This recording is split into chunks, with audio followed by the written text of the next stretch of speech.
दुनिया में जीवित रहने के लिए आपको बहुत मेहनत करनी पड़ती है। कुछ जानवर तेज दांतों और फुर्तीले पंजों पर निर्भर रहते हैं। वहीं कुछ दूसरों ने आत्मरक्षा के घातक तरीके सीख लिए हैं।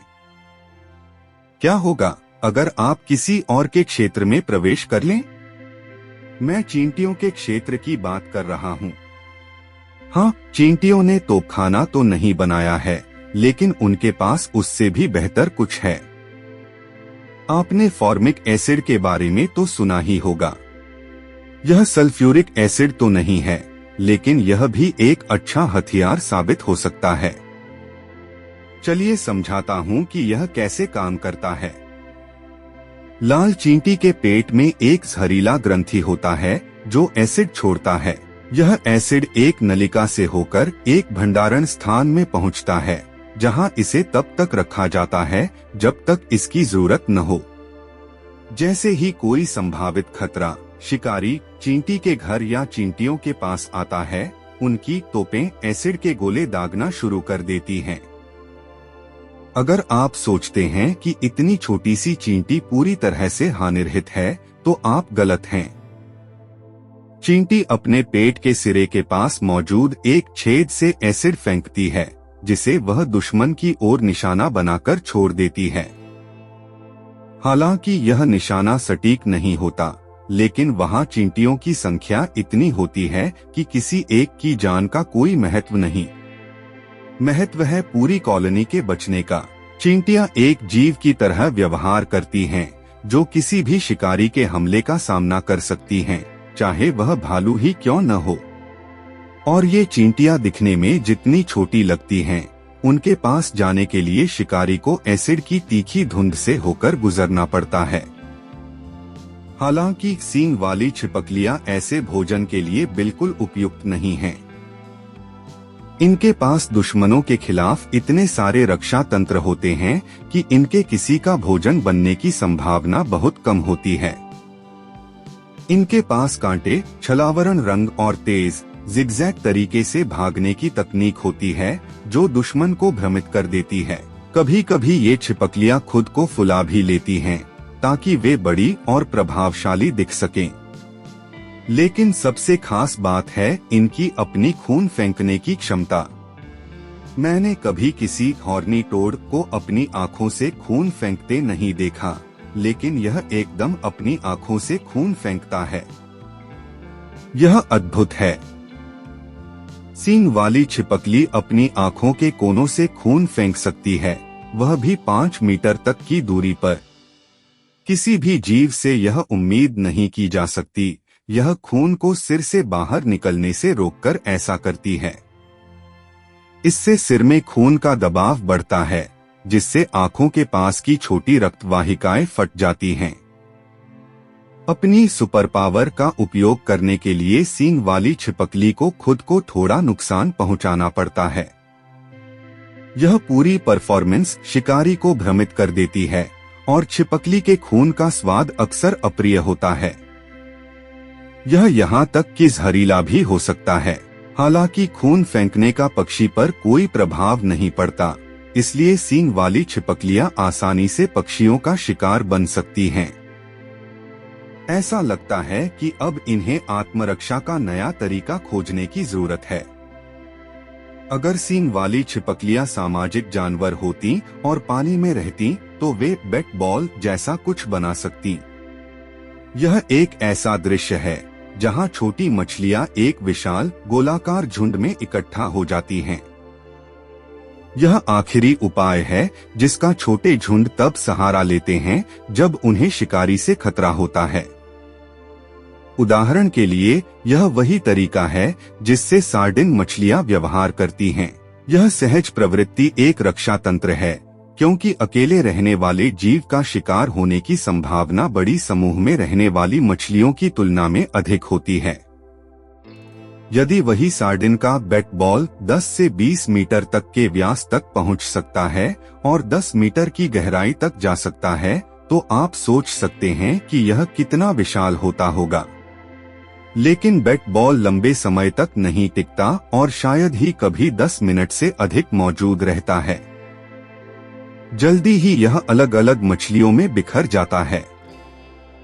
हालांकि यह कहना गलत होगा कि शिकारी मछलियों की घूमती हुई दीवार देखकर बस वापस मुड़ जाते हैं और तैरकर चले जाते हैं। स्वॉर्डफिश तेज गति से झुंड पर हमला करते हैं, अपने शिकार को मारने या बेहोश करने के लिए। फिर वे पलटते हैं और अपने पकड़े गए शिकार को खाने वापस आते हैं। दूसरी मछलियां अपनी पूंछ का उपयोग करती हैं या अपने अक्ष पर घूमते हुए सख्ती से सीधे हमला करती हैं। जो भी उनके पास से तैरता है उसे पकड़ लेती हैं। और व्हेल तो बस अपना मुंह खोलती हैं और बैट बॉल के पास जाकर बड़े पैमाने पर मछलियों को निगल जाती हैं। मुझे लगता है कि जितना छोटा जीव होता है उतने ही अजीब तरीके वह अपनी रक्षा के लिए खोज निकालता है। केंटिश प्लोवर को शायद ही एक बड़ा पक्षी कहा जा सकता है। वास्तव में ये चिड़िया गौरैया से बड़ी नहीं होती और इनका वजन लगभग 40 ग्राम होता है। लेकिन ऐसी परिस्थितियों में भी इन्होंने शिकारी से बचने के तरीके सीख लिए हैं। केंटिश प्लोवर न तो पहले हमला करने की कोशिश करती है और न ही खुद को छुपाने का प्रयास करती है। ये अपने बच्चों को बचाने के लिए खतरे को अपनी ओर मोड़ देती हैं। अगर कोई दुश्मन घोंसले के पास आता है तो वयस्क पक्षी ऐसा दिखाता है जैसे उसके पंख में समस्या हो और वह घोंसले से दूर जाने लगता है। इस प्रकार वह खतरे को अंडों से दूर ले जाता है। देखिए, ऐसा लगता है जैसे पक्षी इतनी बुरी तरह घायल है कि वह आसानी से शिकार बन सकता है। और जब शिकारी घोंसले से पर्याप्त दूर हो जाता है तो पक्षी उड़कर वापस अपने अंडों के पास लौट आता है। मुझे आश्चर्य है कि यह रणनीति एक ही दुश्मन के साथ कितनी बार काम करती होगी। दुश्मन का ध्यान भटकाना एक समझदारी भरा व्यवहारिक तरीका है, लेकिन यह केवल केंटिश प्लोवर में ही नहीं पाया जाता। पक्षियों साब्रिना रिकेनबर्ग और मकड़ियों की बात करें तो ये अद्वितीय मानी जाती हैं, क्योंकि ये अपने दुश्मनों से इस तरह छिपती हैं। साब्रिना रिकेनबर्ग मकड़ियां केवल मोरक्को में पाई जाती हैं और अपनी रिश्तेदार नामीबिया की गोल्डन व्हील स्पाइडर से अलग हैं। गोल्डन व्हील स्पाइडर खतरे के समय रेत के टीलों पर लुढ़ककर बच निकलती है, लेकिन मोरक्कन मकड़ी अपने ही पैरों का उपयोग करके न केवल नीचे की ओर बल्कि ऊपर की ओर और हवा के खिलाफ भी लुढ़क सकती है। इसे आप निंजा स्पाइडर या जिम्नास्ट स्पाइडर कह सकते हैं, जो भी आपको पसंद हो। यह मकड़ी 2 मीटर प्रति सेकंड की गति से चलती है, जो सामान्य तरीके से चलने की तुलना में दोगुनी तेज है। वैसे इस प्रजाति की खोज ने बायोमिमेटिक्स में विकास को प्रेरित किया, जिसके परिणामस्वरूप एक ऐसा रोबोट विकसित किया गया जो इसी तरह से चलता है। माना जाता है कि इस रोबोट का उपयोग कृषि, महासागर की गहराइयों में या यहाँ तक कि मंगल ग्रह पर भी किया जा सकता है। अब बात करें अन्य तरह के रेंगने वाले जीवों की। ये हैं रिबन वर्म्स। रिबन वर्म्स किसी दूर के पृथ्वी के वेनम जैसे रिश्तेदार लगते हैं। जब इन्हें दबाव में डाला जाता है तो ये सफेद कीचड़ जैसा कुछ बाहर फेंकते हैं, जो तुरंत अपनी ही जिंदगी जीने लगता है। देखिए, यह हिल रहा है। असल में यह सिर्फ कीचड़ नहीं है, यह उनका एक आंतरिक अंग है जिसका उपयोग वे सामान्य तौर पर शिकार के दौरान करते हैं। रिबन वर्म्स अपने प्रोबोसिस को घुमाकर अपने शिकार को पकड़ते हैं और जो कीचड़ इसे ढकता है वह शिकार को पैरालाइज कर देता है। इसके बाद बस इसे खींचकर खा लिया जाता है। हालांकि कभी कभी रिबन वर्म्स इसी सिद्धांत का उपयोग अपने शिकारी से बचने के लिए करते हैं, खासकर क्योंकि कुछ प्रजातियां अब फिर से पानी के अंदर चलते हैं। इस केकड़े को देखिए, खासकर इसके पंजों पर। ये चीजें बॉक्सिंग ग्लव्स जैसी लगती हैं, जिन्हें यह हमेशा अपने साथ रखता है, क्योंकि यह हमेशा लड़ाई के लिए तैयार रहता है। जाहिर है प्रकृति में ऐसा केकड़ा अपने आप नहीं बन सकता। सटीक रूप से कहें तो इस छोटे जीव को लिबिया कहा जाता है और यह अपने पंजों में एक्टिनिया रखता है। लिबिया बस विशेष प्रकार के कोरल्स को पकड़ता है और उन्हें चारों ओर लहराता है। इसे एक नाम भी दिया गया है, म्यूचुअलिज्म। लिबिया केवल 3 प्रकार की एक्टिनिया का उपयोग करता है जो संभवतः विकास की प्रक्रिया में चुनी गई हैं। शिकार करते समय केकड़ा जम जाता है और अपने आसपास के वातावरण में घुल मिल जाता है।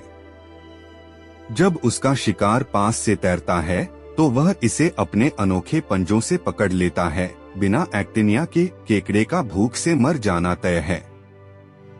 इसके पंजे बहुत नाजुक हैं और यह उनसे भोजन नहीं प्राप्त कर सकता। एक्टिनिया केकड़े को उसके दुश्मनों से बचाने में भी मदद करती है। हालांकि अगर केकड़े को कोई उपयुक्त एक्टिनिया नहीं मिलती तो वह अन्य कोरल्स या स्पंज के टुकड़ों का उपयोग करता है। यह उतना प्रभावशाली नहीं है, लेकिन कुछ न मिलने से बेहतर है। जहां दुनिया के महासागरों के एक हिस्से में छोटे केकड़े मछलियों के हमले को रोकने के लिए कोरल्स लहराते हैं, वहीं ताजे पानी में इलेक्ट्रिक ईल्स होते हैं। यह शायद डराने के लिए इस्तेमाल की जाने वाली सबसे प्रसिद्ध प्रजातियों में से एक है, शार्क, पिरान्हा और इलेक्ट्रिक ईल्स। लेकिन पहले 2 की तुलना में ईल्स वाकई डराने वाली होती हैं। इलेक्ट्रिक ईल्स अपने दुश्मनों और शिकार को 600 वोल्ट तक के विद्युत से बेहोश कर देती हैं। इलेक्ट्रिक ईल में विशेष अंग होते हैं जो कई विद्युत प्लेटों से बने होते हैं। ये प्लेटें संशोधित मांसपेशी कोशिकाएं होती हैं, जिनके झिल्लियों के बीच एक पोटेंशियल डिफरेंस बनता है। ये अंग इस मछली के शरीर के वजन का 2/3 हिस्सा घेरते हैं। यह वास्तव में एक बहुत ही इलेक्ट्रिफाइड कैटफिश है। जब किसी शिकारी द्वारा ईल पर हमला होता है या इसे अपने शिकार को बेहोश करना होता है तो इसके अंग की कोशिकाएं इलेक्ट्रिक डिस्चार्ज उत्पन्न करती हैं। और यकीन मानिए, यह ऐसा अनुभव नहीं है जिसे आप महसूस करना चाहेंगे। आज तक इलेक्ट्रिक ईल से मुठभेड़ के बाद कुछ मौतों के मामले सामने आए हैं। हालांकि बार बार होने वाले विद्युत निर्वहन से श्वसन या हृदय विफलता हो सकती है, जिससे व्यक्ति कम पानी में भी डूब सकता है। लेकिन आत्मरक्षा का एक सबसे अजीब और शायद सबसे डरावना तरीका जापानी मधुमक्खियां अपनाती हैं। इनकी मुख्य दुश्मन होती हैं हॉर्नेट्स, जो इन मधुमक्खियों के छत्तों पर हमला कर उन्हें बर्बाद कर देती हैं। लगभग 30 हॉर्नेट्स 3 घंटे में 30,000 मधुमक्खियों के छत्ते को पूरी तरह नष्ट कर सकते हैं। हालांकि मधुमक्खियों ने इसका सामना करना सीख लिया है। जब पहली हॉर्नेट छत्ते के पास आती है तो कामकाजी मधुमक्खियां झपटती हैं और प्रवेश द्वार खुला छोड़ देती हैं, जिससे हॉर्नेट अंदर घुस सके। जैसे ही हॉर्नेट छत्ते के अंदर आती है, मधुमक्खियां इसे घेर लेती हैं और लगभग 500 मधुमक्खियों की एक गेंद बना लेती हैं। इसके अंदर से बाहर निकलना असंभव होता है। इस गेंद को बनाने वाली मधुमक्खियां अपने पंखों का उपयोग करके मांसपेशियों के तनाव से हवा को गर्म करती हैं। इससे हॉर्नेट के आसपास का तापमान 47 डिग्री सेल्सियस तक बढ़ जाता है। और क्योंकि हॉर्नेट 44 से 46 डिग्री सेल्सियस तक का तापमान ही सहन कर सकता है, वह शिकारी मर जाता है, मधुमक्खियों की भीड़ के बीच में पक जाता है। दूसरी ओर मधुमक्खियां इस तापमान को सहन कर सकती हैं और बिना किसी नुकसान के बच जाती हैं।